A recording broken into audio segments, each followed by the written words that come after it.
There's never been, we're not 12 months, we're through 11 months. We've got $18 trillion being invested in our country. The most of any country ever was 3. We're at 18. There's never been anything like this. You are so lucky I allow you into this room to even be with me. I'm kidding. I'm kidding. The fake news will say, Donald Trump thinks he's hot stuff. Right now I'm feeling pretty good, though, I will say. Oh, you're so lucky to be here.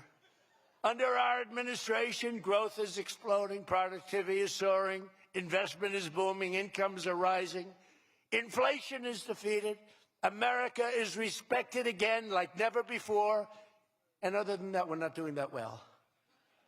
Now, think of all those things I just said. Every single, inflation down, growth at an all-time high, stock market every day, 48 days in a row, 48 days during the course of 11 months, we hit a new high on the stock market, all of them. 1 year ago, we were a dead country. Now we are the hottest country anywhere in the world. That was said to me by many leaders. By almost every metric, we have quickly gone from the worst numbers on record to the best and strongest numbers, the most dynamic numbers, and an economy that is far ahead of even my optimistic. I had a very optimistic schedule, I thought. I didn't think it was, but people said it was very optimistic. Turns out to be very pessimistic by compared to what we've done. But we'll go down as the greatest in history, greatest first year in history nobody's ever had, just based on the numbers, based only on the numbers, not based on me, based only on the numbers, because, you know, you get these guys like the governor of California likes to say how well he's doing. California's doing horrendously, but he says how well. We base it on numbers. There's never been numbers like this. Through 4 long years before I took office, crooked Joe Biden and his allies in Congress inflicted the economic nightmare known as stagflation. How many times have you heard the word? We hit it with Joe. We hit everything. What a disaster. Meaning low growth and high inflation. How does that work? Not good. So you have lousy growth and high inflation. In fact, it's the lowest growth ever and the worst inflation in the history of our country. That is really tantamount to not having a good 4 years, right? In other words, Sleepy Joe and the people that ran the auto pen were a complete and total disaster for our nation. They were a disaster for our nation. Had they won the election less than 1 year ago, we would have been, as I've often said, Venezuela on steroids. Now I'm Venezuela's biggest fan. We're working with them, but they came down from a very high number to a disaster, a disaster. And we would have been Venezuela on steroids, and we're bringing Venezuela back, and we're going to be great for Venezuela, great for our country. We're taking in, as I said, millions and millions of barrels of oil, and now they're coming in initially on a daily basis, 50 million, and values of over $5 billion. That's in 1 day. Just think of it, the biggest ships in the world can take 1 million barrels. The biggest ships in the world take 1 million. We have 50 million barrels. We need 50 of the biggest ships in the world just to get it out. We're bringing it in to be refined. It's an incredible feeling. It's great. Winning is a good thing. We're going to work with Venezuela. We'll make that country very strong again. We'll get oil prices down even further. We have it down at about a 6-year low, 7-year low, but we're going to get it down further. Joe Biden gave us a colossal stagflation catastrophe, but my administration's rapidly and very decisively ended that. We have quickly achieved the exact opposite of stagflation, almost no inflation and super high growth. So we have the highest growth we've ever had. Think of that. The highest growth we've ever had, and we've only been there 11 months. Think of what we can do for the rest of it. But do we have wood around here? I want to knock on a little wood. They have one little, everything's plastic nowadays. It's very tough. Now we have the greatest growth, and we have, inflation way, way down. But we inherited terrible growth, and we inherited the worst inflation in the history of our country. The fake news would say 49 years.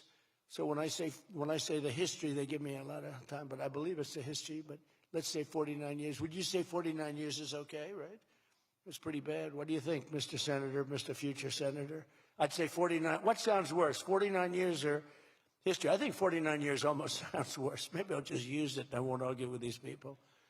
As of this morning, core inflation for the past 3 months has been just 1.6%. The numbers we just announced just before I came on stage. And GDP is smashing expectations with the fastest growth for this country in many years.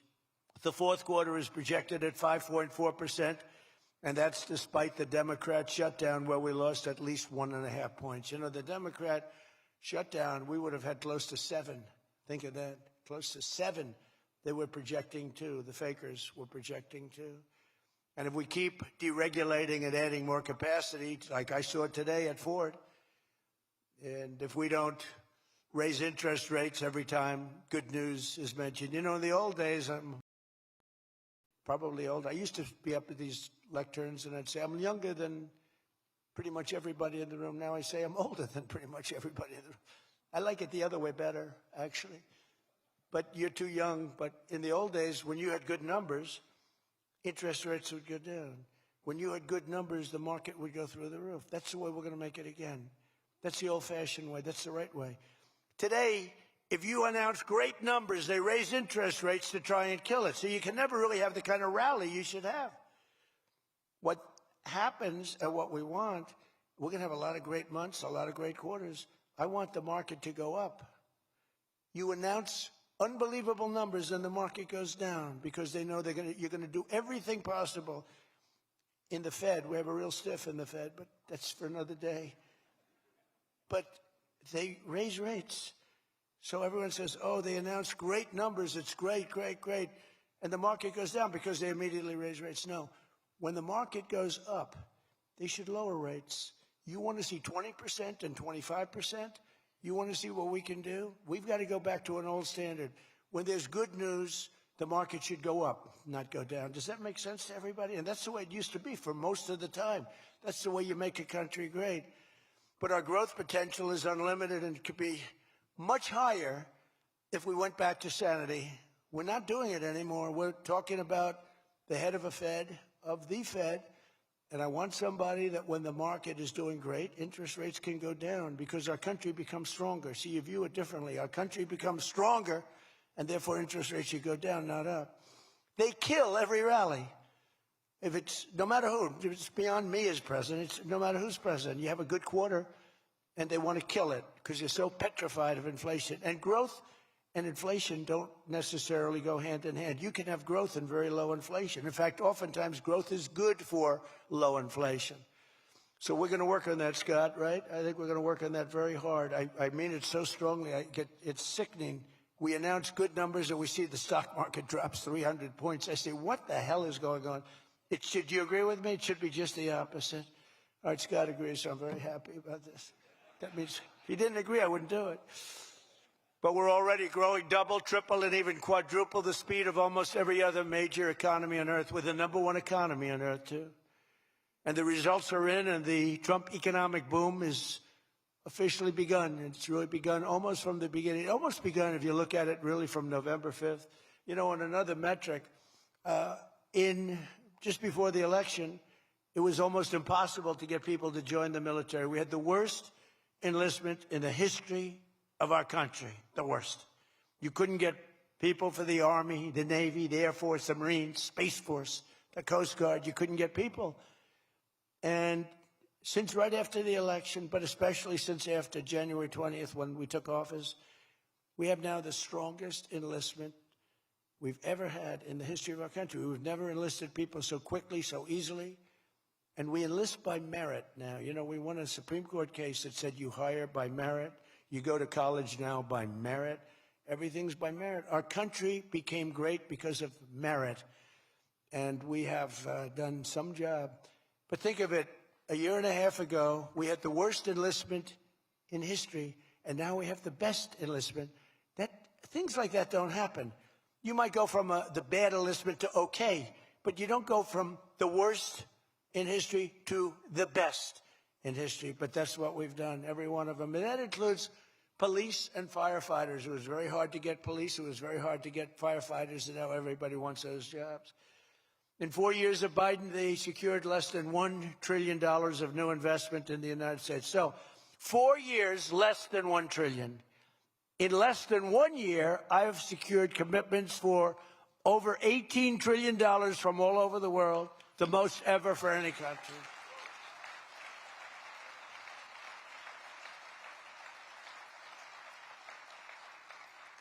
Think of that, though. They did, and I'll tell you what, had she won, it would be a disaster because you were having people leave. You would have not had 1 trillion, you would have had 5 trillion, 10 trillion leaving the country, and your welfare would have doubled. When you look at what's going on in Minnesota, is that a disgrace? Is that a disgrace?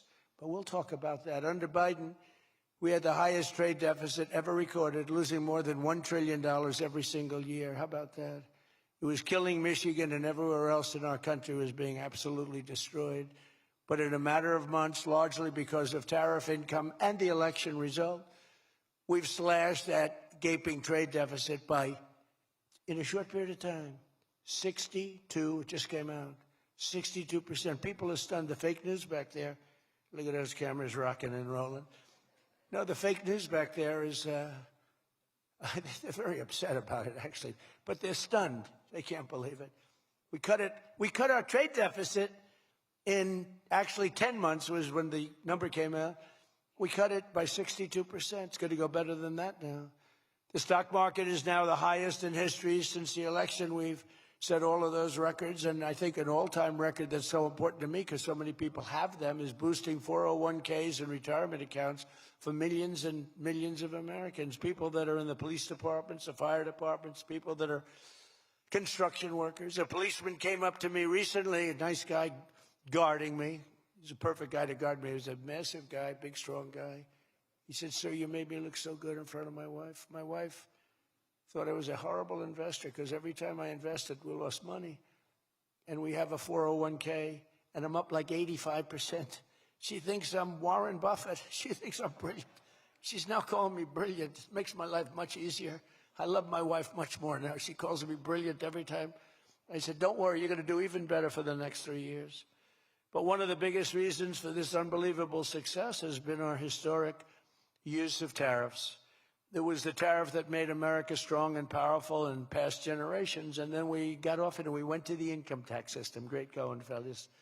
You know, we were the strongest in 1887, relatively speaking. That was around the McKinley time, Teddy Roosevelt and some others, but we were really strong. It was all tariffs. And I know what happened. Some of these countries got together and they say, "Hey, convince the United States that it's no good, the tariff system is unfair to us." And so some genius, I know who, I don't want to get into it, but some genius said, "Oh, let's go to an income tax system."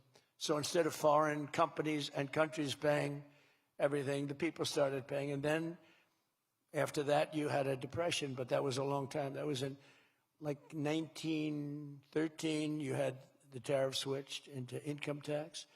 And then in and they like to blame tariffs. You ever notice they blame tariffs? No, they brought tariffs back in 1932. They brought them back to try and save the sucker. But it was in 1929, because a lot of people, you know, the anti-tariff people. Now, an anti-tariff person is a pro-Chinese person, like Koch. This guy's fought me in every election I've ever been in, and I've kicked his ass. He inherited a lot of money, and I don't know the gentleman. But he fights me, and then he goes out and says, "I made more money with Trump than I ever made in my life." And then he supports these other people that were total losers.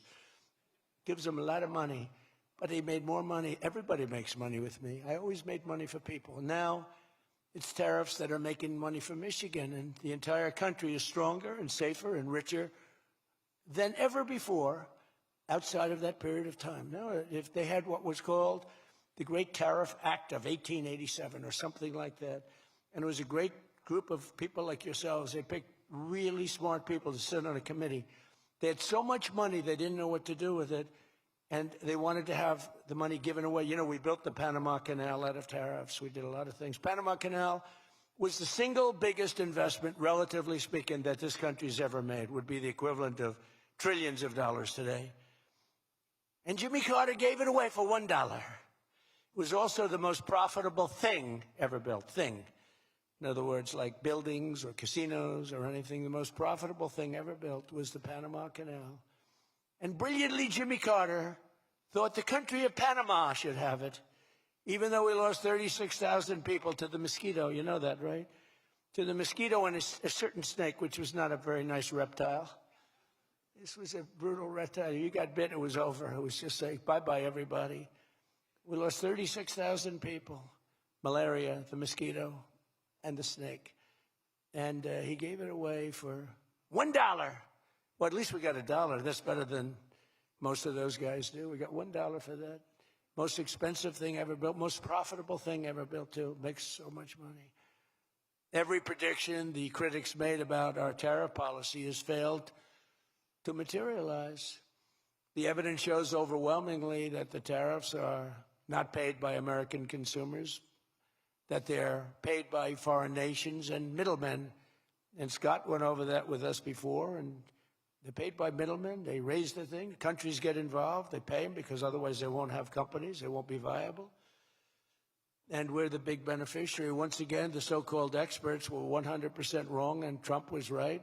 People of Michigan were 100% right. You elected the right guy. If you had the other person, everybody, we wouldn't even be having a meeting today, probably. There'd be no meeting.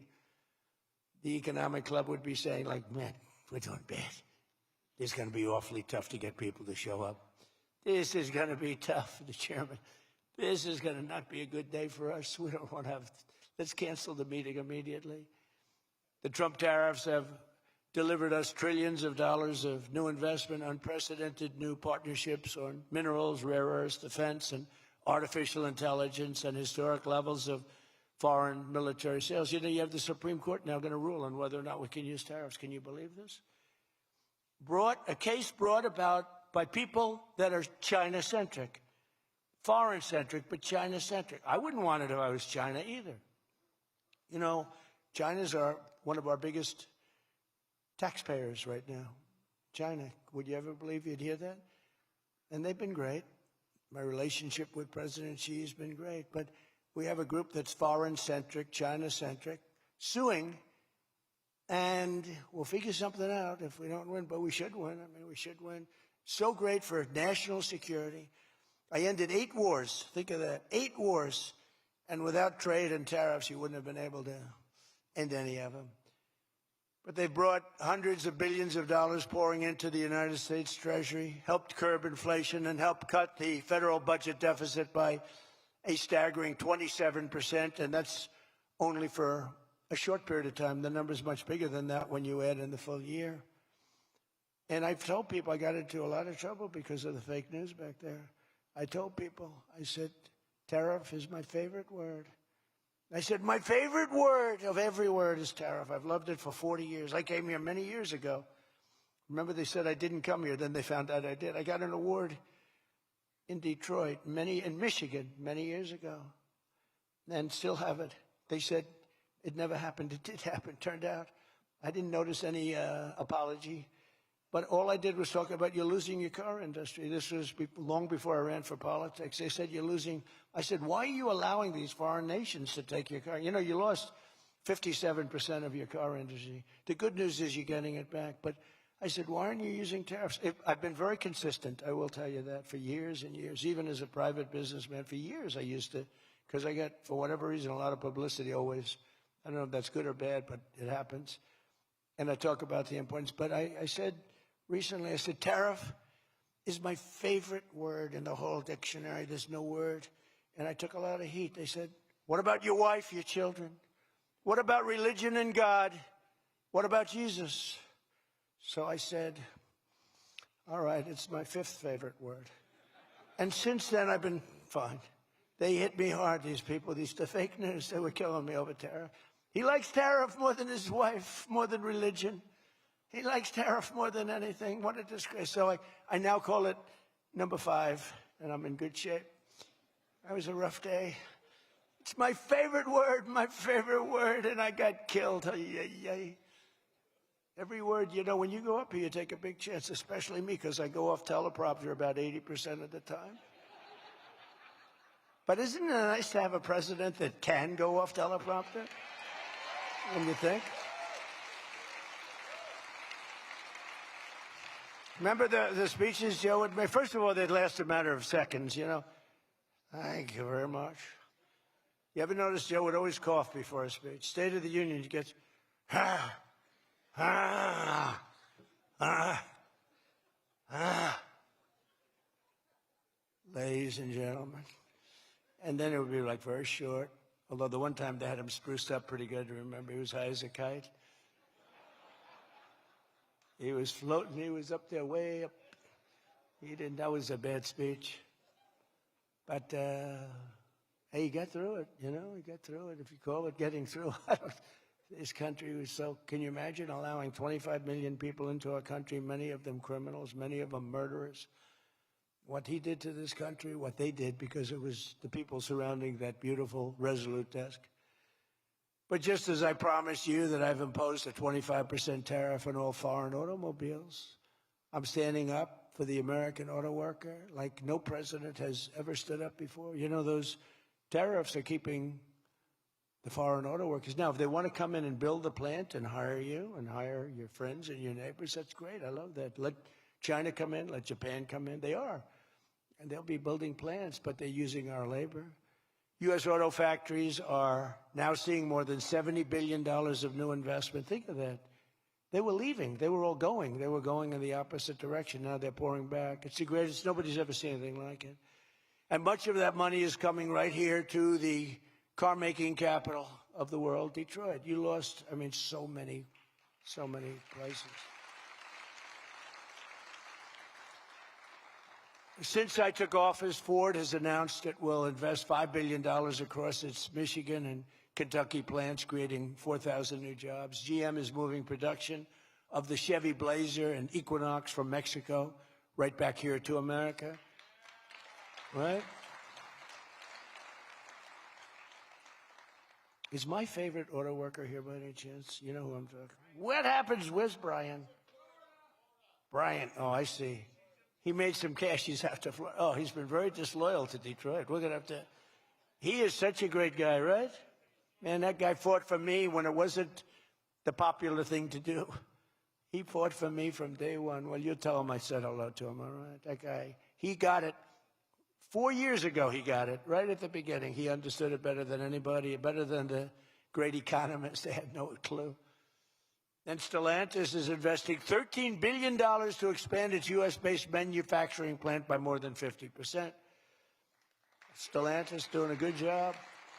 Never before has an administration achieved such sweeping and dramatic turnarounds as have taken place just in this very short period of time. I mean, you're talking about 11 months.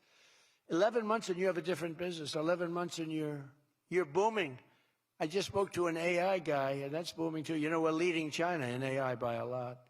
I'm letting them build their own electric plants because people are saying, you know, the amount of electricity they need twice as much as electricity currently in the United States for every other business, home, factory. They need double. So I said, we can't do that. And then I had the idea. When they build these $50 billion plants, I'm going to let them build, and they're already building big electric plants to take care of their plant. And any excess electricity, they'll sell it back to our country. It's an unbelievable, and therefore, we're going to build, I think if they really added, you know, you hear how much, and I have great respect for China, but you hear they're building a lot of electricity, but we are too. But we're having it built privately. They're going to own their own electric. They're becoming their own electricity producer. And when they heard this idea, they thought it was great, but they didn't take it seriously because they said it's too good to be true. But then they realized that I was serious. They were getting them 2- and 3-week approvals. They don't have to wait for 20 years before they get rejected. You know, in the old days, they had to wait for 20 years, and then they get rejected at the end of 20 years. Guys would give up their whole career trying to get one approval, and then they get rejected. In every aspect of our agenda, we're putting America first, and nothing will stand in our way. Nothing's going to stand in our way, nothing. So one of our top priorities of this mission is promoting greater affordability. Now, that's a word used by the Democrats. They're the ones that cause the problem. The one thing, they stick together. They don't have some of the people that we have. I don't know, it's a genetic thing. It's something in the blood. We got some real losers, mostly great. But I wouldn't use the name Romney because I'm in his sort of territory. So I would never use that name. But all right, I'll use it. They don't have a Mitt Romney that votes against everything. They don't have a Rand Paul that votes against everything. I got him elected twice. He was a stone cold loser. I went to Kentucky where I won by a lot. I did a rally for him. Then I did another rally. He won. Then I went the second time. He won. Then he votes against all the time. It's just crazy. I don't get it. Then you have Lisa Murkowski and you have Susan Collins. Disasters. And you had a gentleman from Indiana that I don't believe it, Todd Young, he voted against. And you say, why are you voting against? They can't give you an answer. They're unable to give you an answer. It's like, why are they against the attack on Venezuela? They're against the attack after they found out it was the most successful attack, probably the most talented, most brilliant tactically attack that we've had maybe in 100 years. And they're against it. Why? It's one thing if the attack failed. I'd probably do that too, a change. I'd be in favor. Then if it failed, I'd say, I told him not to do it. That's what they do. But here we have one of the most successful attacks ever. And they find a way to be against it. It's pretty amazing. But it's a shame. And we have some others, but not many. We have a great party, but we have people, the Democrats, whether you like them or not, they stick together like glue. They have horrible policy. Thank God they have horrible policy. Because they're smart, they're evil, they're vicious, but they're bad policy. For instance, you could be a genius and try selling men playing in women's sport. You could be a genius, try selling transgender for everybody, open borders, let the world come in, let the world's prison population come into the United States, including all of the murders, 11,888. That's what we're trying to get out of Chicago and Minnesota and these places. So they stick together, which I admire because I'm a very loyal person, but they have horrible policy. Can you imagine if they had good policy? They were on this morning talking to all the reasons that men should be playing in women's sports. They had a football guy there, flag football. This guy was like 6'6". He weighed 290 pounds with zero body fat. And they had a few young women. They were the size of his leg. He wouldn't have had to run. He could have just walked. They couldn't have done a thing about it. 10 of them would have to jump on him that wouldn't have had any impact. I don't think he would have been like a fly. It's so ridiculous. It's so demeaning to women.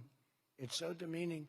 Look at the weightlifting records. I mean, the record got beaten by 112 pounds, a record that stood for 18 years. 1 ounce they'd put on stood for 18 years. Guy comes along who was a poor lifter as a man. He was at the lower portion of the class. Comes along and broke the record by 112 pounds. Think of that. They've fought for years to beat that record. How about the swimming records? I mean, you can go to sleep during the time the man comes in and the woman. You can go take a nap for a little while. How about the long-distance race that took place not so long ago? Long distance, these marathon deals.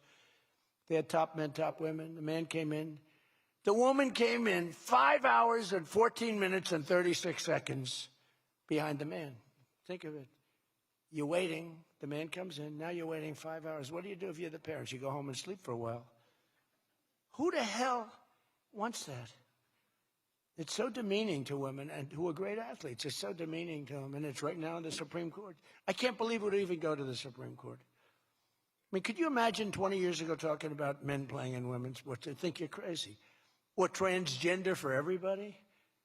If you said there will be no mutilation on children, that's one of my standard lines. We will not allow the mutilation of a child.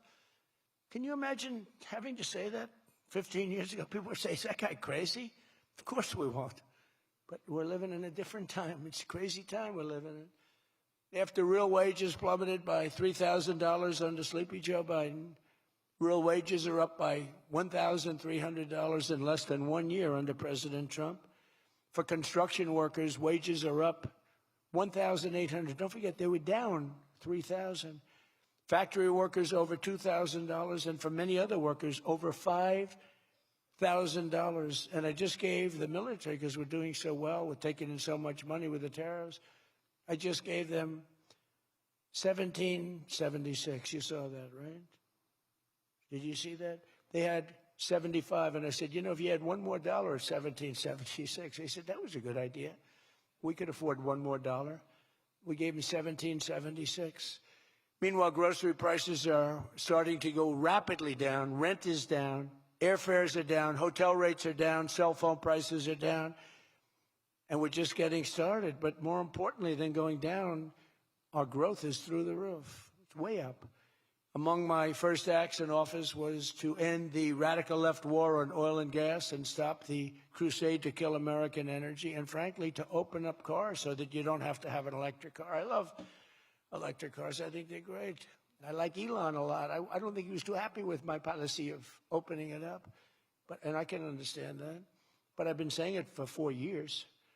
They wanted everybody to have an electric car in a very short period of time. There was no way to build the stations. There was no way to get it done. I want you to have gasoline-powered cars. I want you to have electric. I want you to have hybrids. I want you to have everything. Hydrogen, I don't know about. I'm hearing it's not testing so well. It's fine, except when there's an explosion, you're a goner. Now, have you heard that with hydrogen? I have one guy who's trying to sell hydrogen, and I say, yeah, but, sir, that only happens 1 in 100. Oh, great. When it happens, they find the body like 300 yards down the road. So I said, I'll pass on hydrogen. Maybe there's something I don't know about, but is anybody in the hydrogen car business? Gasoline is now under $2.50 a gallon in 17 states and under $2 in many places. We have some states it's $1.95, $1.99, $1.97. As we speak, these are gas stations, and think of that. We have gas stations in the Detroit area where you can fill up for less than $2.30 a gallon, whereas 2 years ago it was $4.50, and in many places it was way over $5. Think of that, $2.30. You see it. That's like a massive tax cut, which we gave you under the great big beautiful bill, by the way. No tax on tips, no tax on Social Security, no tax on overtime.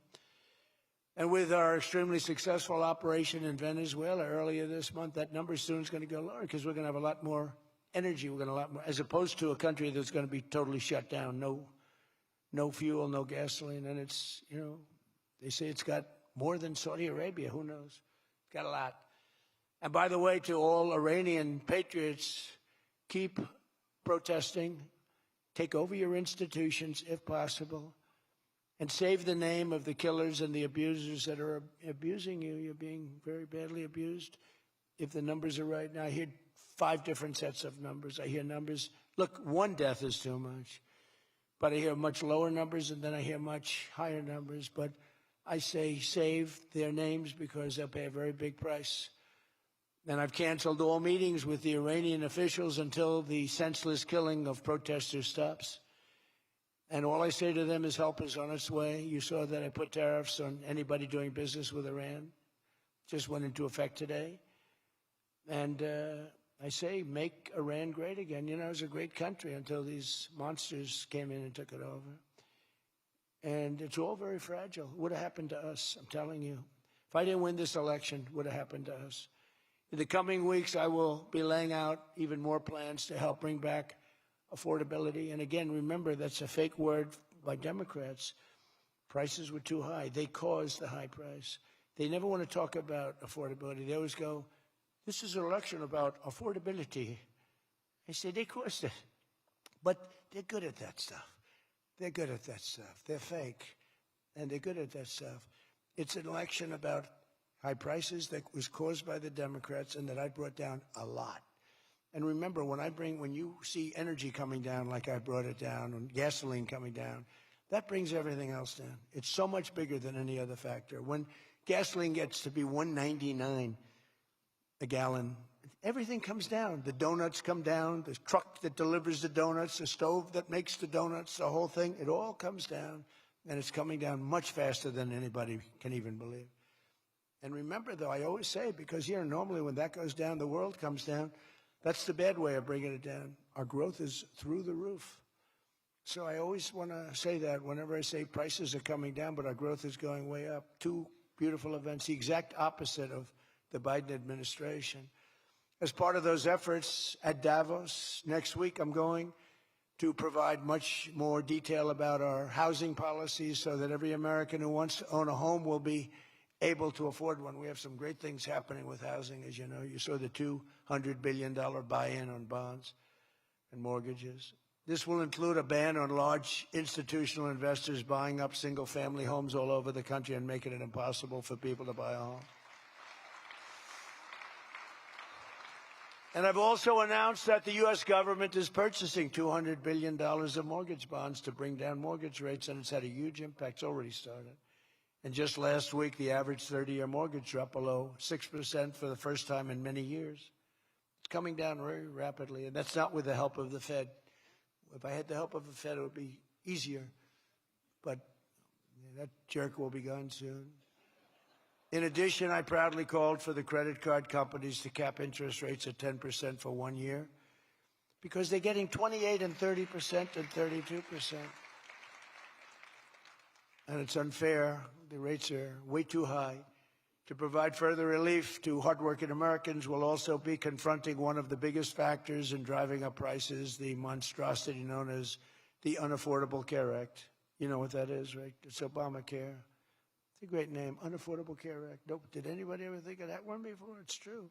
It's the Unaffordable Care Act. Obamacare was a gift to make health insurance companies rich at the expense of the American people.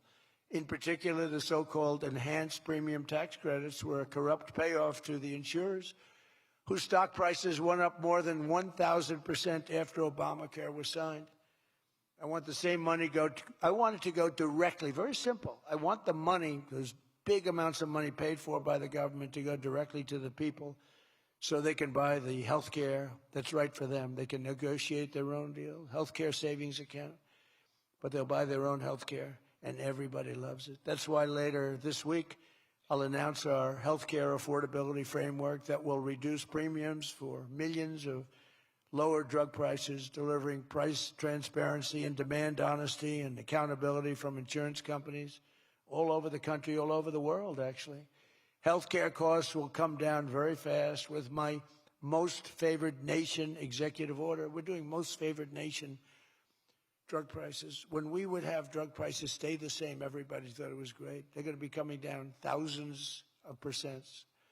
We're standing up to special interests and slashing prescription drug prices by 300, 400, 500, and even 600% and more. I mean, think of that. On that alone, we should win the midterms in a landslide. I'm doing favored nations. The country that pays the lowest price in the world is the price that we're going to pay. And we got that because of tariffs, because I said to the countries they wouldn't approve it. The drug companies were tough, but they were fine. But they said the countries will never do it because you have a pill that sells for $10, you have to sell it for 20 or 30, so you'd have to double or triple the price of their health care there for prescription drugs. Ours would come down from $130 to $20. Theirs would go from 10 to 20, the world being a bigger place. And it was unbelievable, but the countries wouldn't do it. So I called the countries. I said, if you don't do it, then I'm going to put a tariff on you. And the tariff's going to be 20 times more than the cost that you're having to pay for fair health care. And every one of them said, sir, we agree with you 100%. We would be honored to do it. It was really rather amazing. We could never do it. So think of that. You have most favored drug prices. Your drug prices are going to go down like from $100 to $10. Nobody can believe it. And we can't get the fake news to write about it. It's the biggest thing to happen in medicine. It's the biggest thing to happen in healthcare. And I cannot get the New York Times, I cannot get anybody to write about it. When we got it done and we announced it, it was on a page way in the back of the New York Times. Same with others. They don't want to talk about it. You know why? Because it's so good. It's the biggest thing to happen. Over the past 12 months, almost every promise I made to you right here in 2024 has been kept. I've kept all my promises and much more. I mean, I've given you much more than I gave you promises, and I produced much more than I said I was going to produce. I gave you the largest tax cuts in American history, cutting taxes across the board in the great, big, beautiful bill. And as I told you, I mean, who would have gotten you no tax on tips, as I said before. No tax, I say it over and over again, no tax on overtime, no tax on Social Security for our seniors. Any senior should be voting for us because the Democrats won't do this. It doesn't work for them. And we also made interest on car loans fully tax deductible. so that when you go out and buy a car, if you have a mortgage or you get a loan on a car, you're allowed to deduct interest for the first time ever. That's never happened before. But only for cars that are stamped with the beautiful words, made in the USA. In other words, we're only letting that take place if the car is made like in Detroit or in the USA. Our tax cuts also provided 100% bonus depreciation on all new equipment and capital investments, meaning that for any manufacturer looking to bring production back to America, you can write it all off, everything, not in 38 years, not in 44 years, in 1 year. You write the whole thing off in 1 year. That's the biggest thing. I think that's the biggest thing. That's the big job producer.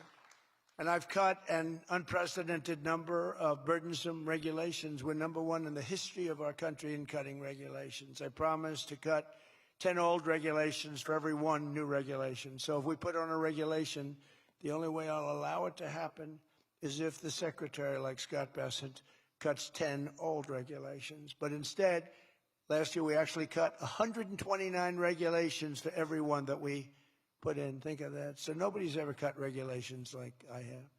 I terminated the insane electric vehicle mandate and ended the war on internal combustion engines. Once and for all, those engines were gone. And some people like them.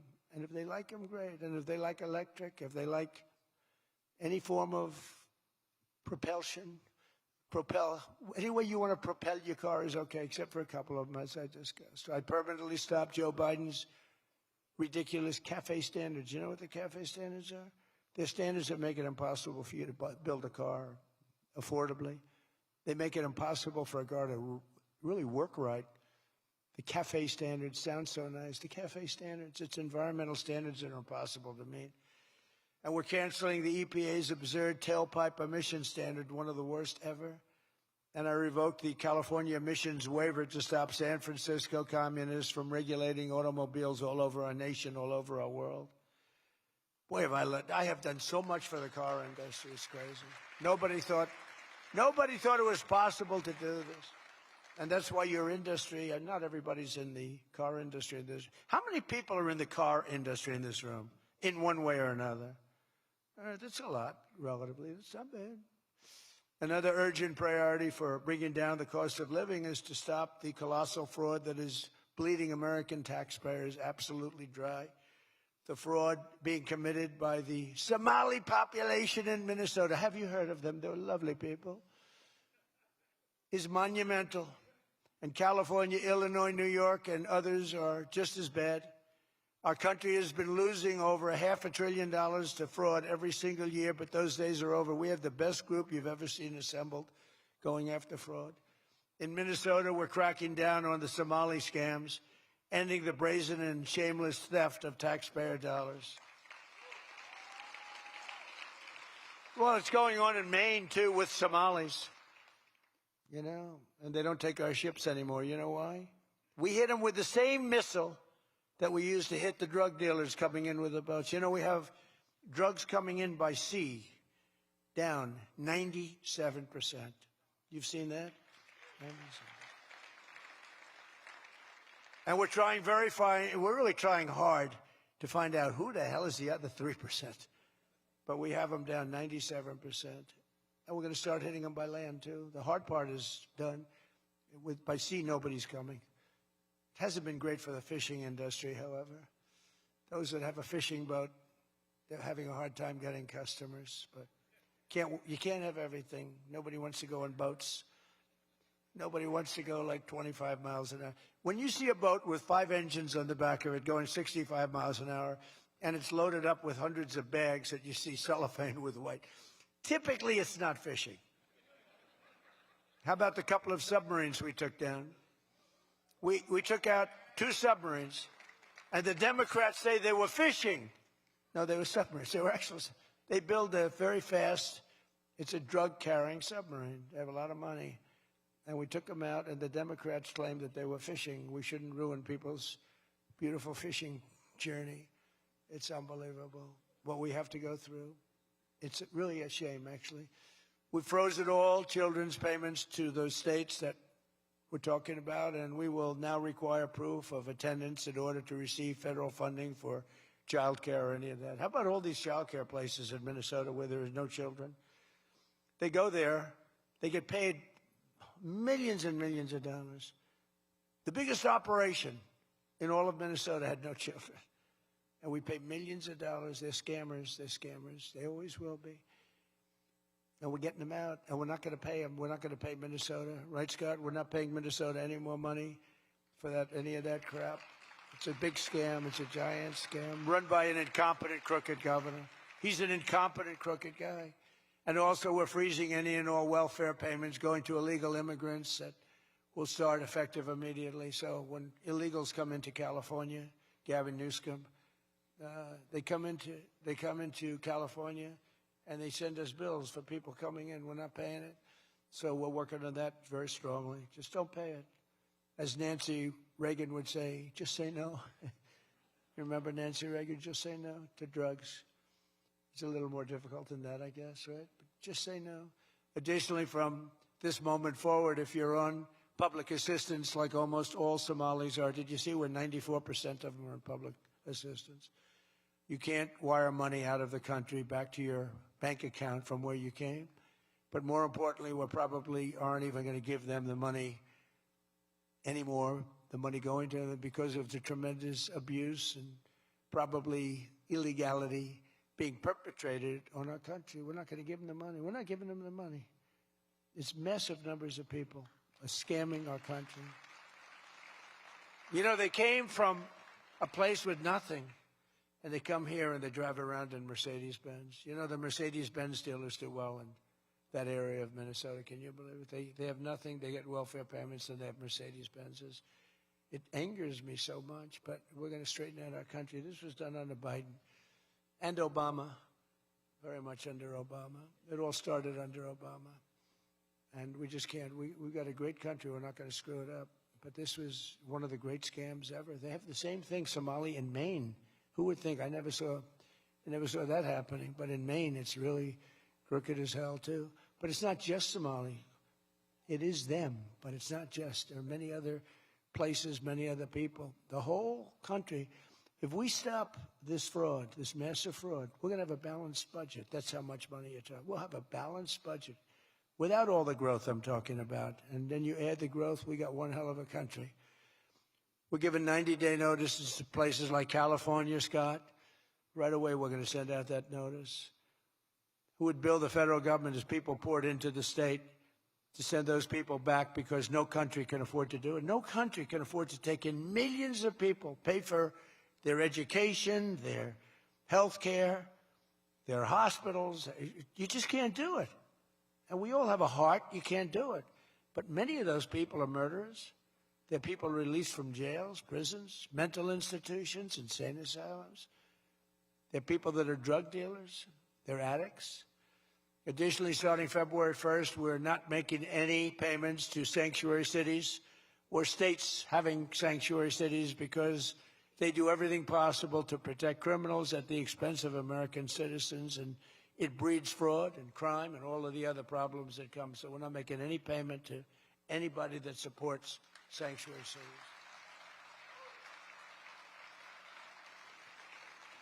We have also suspended nearly 8,000 SBA loans, Small Business Association loans, to suspected scammers in Minnesota, of which there are many. It's a great state. It was a great state. Now it's getting destroyed by that stupid governor. What a stupid guy he is. But he's a crook. I mean, he's an incompetent guy, but he's a crook. He allowed this to go. You can't have corruption on a scale that nobody's ever seen before, and you're sitting as a governor and you don't know what's going on. It's impossible, even though he's a stupid guy. We're investigating large-scale visa fraud, and the Department of Justice has already charged nearly 100 people in criminal conspiracies in Minnesota. They're all over the place. Last week, we announced that I'm creating a brand-new division at the Department of Justice, a legal strike force led by a really tough, smart new Attorney General for fraud. He's a fantastic young guy. He's so impassioned to do this properly. We intend to imprison any fraudster, politician, or public official involved in these sick plots to loot and pillage our country. Think of that Ilan Omar. She lives in Somalia. They don't have a government. They don't have a military. They don't have police. They don't have anything. All they have is murder and robbing ships, bringing in ships, pirates. That's stopped. Same missile, ping. That's the end of them. It's amazing how that can stop corruption. Those missiles, they never miss, you know. The same one, exactly the same one. But think of it, she comes from a country with nothing, and she comes here and she tells us about our Constitution. I have a constitutional right to rip off the country. I guess she's a total scam artist. Anybody knows it. How do you let her get away with it? AOC plus 3. She was one of the 3. They're all scammers. They're so bad for our country. They're so bad for our country. Our ICE operation in Minnesota, for example, is finding hundreds of killers, violent predators, and child rapists, some of the worst criminal offenders anywhere in the world, murderers all over the place. All we want to do is get them out. Did you see the pictures that we put up? Hundreds of them. Murderers, wanted for murder, wanted for the worst drug selling. One of them is one of the biggest drug dealers in the world. And vicious, sells bad drugs too. Bad drugs, like if you take a tiny little morsel, your child is dead. And we're getting them. But it's hard to get them because they make it so impossible for you. And you wonder why. Why would they do that? You know, do they want to live with murderers? Do they want to live with these people that are emptied out from prisons? They have a lot of people. One of the reasons I was so angry with Venezuela, they emptied their prisons almost entirely into the United States of America. Tren de Aragua was the gang. One of the worst, probably the most violent gang there is anywhere in the world, they say. We're getting them out. We've got a lot of them out already, but we're getting them out. We're also going to revoke the citizenship of any naturalized immigrant from Somalia or anywhere else who is convicted of defrauding our citizens. We're going to get them the hell out of here fast. And if you come to America to rob Americans, we're throwing you in jail and we're sending you back to the place from where you came. We're throwing you right in jail. And they know it, too. And one of the reasons they're doing these fake riots, I mean, they're just terrible. I mean, you see it's so fake. Shame, shame, shame. You see the woman, that's all practice. They go practice. They go to areas, they take hotel rooms, and they all practice together. It's a whole scam. We're finding out who's funding all this stuff, too. We pretty much know. But in conclusion, as we liberate our country from this cultural scourge and the plague of corruption and fraud, we'll rediscover the natural energy and native spirit that truly makes America great again, like we're doing with Detroit and Michigan. If we get rid of fraud and do our job properly on the trillions that are being extorted out of our country from corrupt and incompetent governors like Gavin Newsom, J.B. Pritzker, and Tim Walz, we will very soon have a balanced budget, and that's the kind of money that we're talking about. We're talking about massive amounts of money. Our country wasn't built by people who tried to lie and cheat and scam their way to success. It was built by legends like Henry Ford, Henry Dow, Thomas Edison, the Kellogg brothers, Alfred P. Sloan, the founder of General Motors, men who lifted up American workers and strengthened our nation beyond even belief. And we're doing the same exact thing right now. I think we're doing it even better. This is the fierce spirit of patriotic free enterprise that we're now unleashing once again. We are unleashing it like maybe never before. Together we have turned the page forever on the failed left-wing model that makes our America poor, desolate, and makes people feel sorry for us. That's what we had. We had a country where our leader was laughed at and our country was scorned. We had a country that was laughed at. They laughed at us. 2 years ago, they laughed at us. They thought we were fools. They thought we were stupid people. Now we're seeing that they're not the smart ones. We are. But we have a great America, and we're going to enrich it. And foreign nations, foreign migrants, criminal fraudsters, and corrupt politicians are not going to play a role anymore. They're going to be in jail. Under the Trump administration, we're reclaiming America's dignity, rebuilding America's wealth, and we're putting the productive, hardworking American citizen at the center of every single thing that we do. They were the ones that built America, and they will build it up again, and that's what they're doing at levels nobody thought was possible.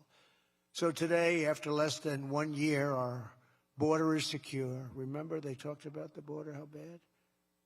In 3 weeks, I didn't go to Congress. I said, secure our border.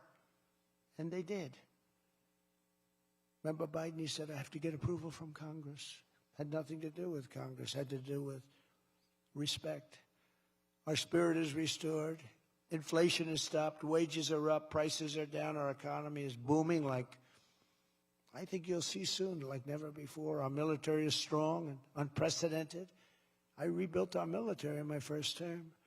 Our workers are thriving and our auto industry is returning to the country where we all began and where it all began, and frankly, a country that we love. The United States is winning again, and we're rapidly making America and the great state of Michigan greater and more prosperous than ever before.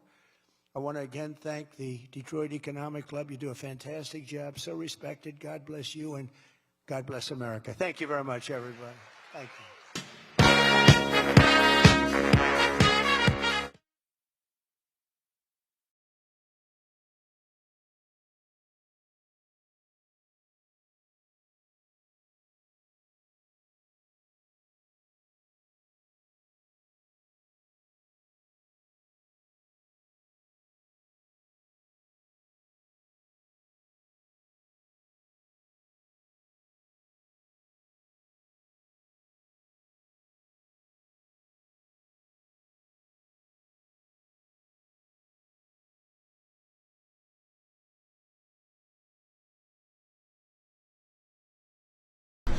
Well, thank you very much, and good afternoon. I'm delighted to welcome FIFA President Gianni Infantino, one of the greatest men of sport. He is an amazing man. He's done an incredible job with FIFA. Thank you. Congratulations on the job. I hear you're setting records for the World Cup. Yeah. We'll talk about it, but you're setting records in ticket sales for the World Cup. And we love having you back at the White House, Johnny, and everybody that's with you. You guys have done fantastically. I also want to thank Vice President J.D. Vance. J.D., wherever you may be. Where's J.D.? Is there something? Oh, he's coming right over.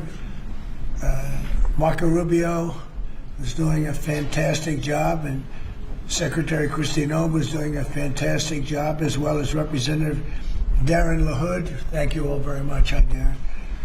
This past summer, the United States hosted the 2025 FIFA Club World Cup, and it was great. I actually went to a match, and it was amazing. It was a big success, too, wasn't it? It was sort of like a preview of what's to come. And now we're getting ready for an even bigger event next year as we host the official 2026 FIFA World Cup. That's the big one.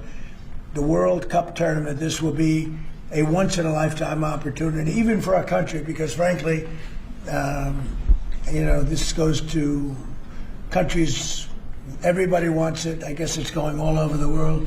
Do you know who's getting it the next time around? Who's getting it? Has that been selected? The next one will be Morocco, Spain, and Portugal. That's good. With 3 matches at the beginning in South America, Argentina, Uruguay, and Paraguay. And the one after will be Saudi Arabia in 2024. Wow, that's great. Yeah. Wow, that's great. Well, we have the king coming. Crown Prince is coming tomorrow. This will be a once-in-a-lifetime opportunity to showcase the greatness of America and world-class athletic competition as we celebrate our nation's 250th year. The World Cup will also be an incredibly significant economic opportunity for countless American workers and businesses. It's expected to drive more than $30 billion, Johnny. I don't know about that. That sounds like a lot of money. No, it's true. Are you sure? 100%. How much does the country get out of that? 30 billion. 20%. No, do we get like a percentage of the gross or anything? That's for negotiations. That's right. And it's going to create nearly 200,000 jobs for America. Since the creation of the White House FIFA Task Force earlier this year, Secretary Rubio's team at the State Department has worked tirelessly with the Department of Homeland Security to ensure that soccer fans from all around the world are properly vetted and able to come to the United States next summer easily. Before I took office, it would often take a year to get a travel visa, but because of the administration's hard work. Now in more than 80% of the world, think of that, the wait time for a visa is 60 days or less. For those who intend to join us for the World Cup, I strongly encourage you to apply right away. And I want to thank FIFA Task Force and Secretary Rubio for the great job. Marco's doing a fantastic job in many ways, too. So I want to just thank you all for a great job. Marco, you're doing a great job. Thank you. Beyond even this, we're also creating what we're calling the FIFA Prioritized Appointment Scheduling System. That's a hard one for most people to remember, but it's there nevertheless. And this will allow World Cup ticket holders with long wait times to opt with FIFA for a prioritized interview. And I've directed my administration to do everything within the power to make the 2026 World Cup an unprecedented success. I think it's going to be the greatest. And we are setting records on ticket sales. Nobody's ever really, and FIFA's never, you know, if you look at the numbers, nobody's ever seen anything like the kind of numbers we're doing. The early ticket sales are through the roof, and much of it is even sold out. So congratulations, Johnny. And I'd like to ask Johnny to say a few words. He's really done an incredible job. He's got unbelievable spirit and personality and talent and intelligence, I always like to say, because it's all a part of it. But the job you've done is based on what's happening, unprecedented. Thank you, Johnny. Thank you. Thank you, President. Thank you very much. I would like to start really by thanking you, Mr. President, Secretary Rubio, Secretary Noem, Andrew, your entire team for approving and making this very important announcement today. The FIFA Pass is being announced, the prioritized appointment scheduling system. That's the way people will remember it. So if you have a ticket for the World Cup, you can have a prioritized appointment to get your visa, because we said it the very first time we met, Mr. President, America welcomes the world. America will welcome the world here next year. We will have between 6 and 7 million tickets sold for the matches. We will have between 5 and 10 million people coming to America from all over the world to enjoy the World Cup. And with this FIFA Pass, we can make sure that those who buy a ticket that are legitimate football fans or soccer fans, they can come and attend the World Cup in the best conditions, starting from getting their visa and then coming, of course, in the country to enjoy. You mentioned the economic impact, the 30 billion, 200,000 jobs, and this is just for the World Cup, and we will build on that to make soccer even greater here. You are the #1 country in the world, the United States of America, Mr. President. You have to be the #1 country as well in the #1 sport in the world. So we have to work for that, and we will do that, and the World Cup will be very, very significant in this respect. So big thank you to you, to the White House Task Force, to everyone involved, and we are celebrating next year not just the 250 years, but also the greatest and most inclusive World Cup ever. We'll have 6 billion people watching. We have the draw coming up on the 5th of December here at the Kennedy Center in Washington, D.C. 1 billion people watching the draw to find out who plays who and where. We have 32 teams already qualified. Before or by tomorrow night, we'll have 42 out of 48 qualified. So a quarter of the world will be here, and we are looking very much forward. So thanks for the support, thanks for the great work, and always happy to be here at home, if I can say that. You are. We are. There's your beautiful trophy right there. Yeah. You are. And a big part of it, too. Marco, would you say a few words? Yeah, thank you, Mr. President. First of all, for getting the games, because this happened in your first term when the Cup came here, and it's a major undertaking. So we've deployed over 400 additional consular officers around the world to deal with that, in some cases doubling the size of the consular presence in our embassies in certain countries. And the good news now is that in about 80% of the world, you can get an appointment within 60 days. It used to take, half a year or longer, and now sometimes it took, now you can get it in less than 2 months, where in places it took over a year. In places, for example, like Brazil and Argentina, it took over a year to get an appointment. Now you can get it in less than 2 months. So our advice to everybody is, if you have a ticket for any of the games, you need to apply if you haven't done so as soon as possible. Don't wait till the last minute. Your ticket is not a visa. It doesn't guarantee admission to the U.S. It guarantees you an expedited appointment. You're still going to go through the same vetting. We're going to do the same vetting as anybody else would get. The only difference here is we're moving them up in the queue. We're moving them up faster. But my advice to everyone that's watching around the world is, if you intend to come to the games, you have to have a ticket. You need to apply. Apply as soon as possible. You're going to get your interview within, 6 to 8 weeks, and move forward from there. Don't wait till the last minute to do it. Thank you. Mr. Congressman, would you like to say that? Well, first of all, Mr. President, none of this would have happened without your leadership securing this during your first term.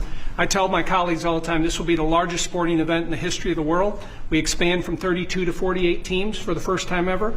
We're doing it with Mexico and Canada, but obviously the 11 host cities will be here in the United States, and it's going to have a $30 billion impact economically in this country. And so it has been a team effort by everybody, but I also want to thank President Infantino and obviously you, Mr. President, and your entire team, Andrew and Nick and everybody.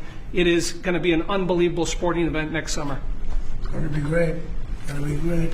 Andrew, would you like to say something? Sure. I think we'll have somebody much more important. it's much more important. And honestly, without her work, without Secretary of State Rubio's work in the State Department, this would not happen. And without your leadership and your vision, this would not have happened. I think 2 key points. One, the Secretary of State already highlighted. This is a welcoming message to the world without going around the safety and security procedures. It's so key to make sure that this World Cup is safe and secure, and the White House Task Force is working every day to make sure that's the case. And also, as Congressman LaHood said, the economic benefits for American businesses, both small and large, from a $30 billion event like this. So really, thanks to all the White House Task Force members, from Secretary Rubio to Secretary Noem, to notice of funding opportunities that went out to the cities and states last month were really key from the safety and security perspective, to Deputy Chief of Staff Luna, who is integral in this whole process, to the White House Task Force members that are standing in the back of the room today and that couldn't be here. Without your hard work, this would not have happened, and I really can't thank you enough for really the best team I've ever been a part of. And also to FIFA, to the President Gianni Infantino, my good friend Carlos Cordiero. Your desire to make this World Cup the best yet,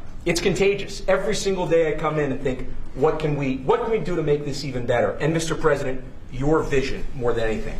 I think it takes a unique visionary to be able to go and see a sporting event and realize that this can be one of the greatest cultural events in world history. And I think there are very few people, aside from the 45th and 47th President of the United States, Donald J. Trump, that can do that undertaking. So thank you. Thank you very much. Christy? Well, Mr. President, thank you for Andrew. Thank you for making him the head of our FIFA task force. He's fantastic. And Nick has been a rock star in facilitating all of our meetings, getting everybody together, and making sure that we're prepared to host this event. And it's going to be the world's largest sporting event ever hosted, and it's happening under your leadership. So every department has been working, but the Department of Homeland Security is working on making sure people can travel here safely. They know that they're welcome to the United States, that each of these events will be cooperative events with our cities to make sure that security needs are met. We put out over $600 million worth of grants to the 11 host cities that they'll have the advantage to partner on technologies and screening technologies, drone technology, counter UAS as well will be implemented. So we'll be prepared to host it safely, but also with Marco's leadership at the State Department, making sure that people that come in on these tourist visas are coming in thoroughly vetted, just like anyone who would travel here, and they would come and enjoy our country, and then they would go home and go home in a timely manner. So we're excited about that, and we're excited to partner with you, Mr. President, on creating memories for people around the world that will make them not just fall in love with the United States, but also fall in love with the sport of soccer. Thank you. How many games are there, Johnny, total?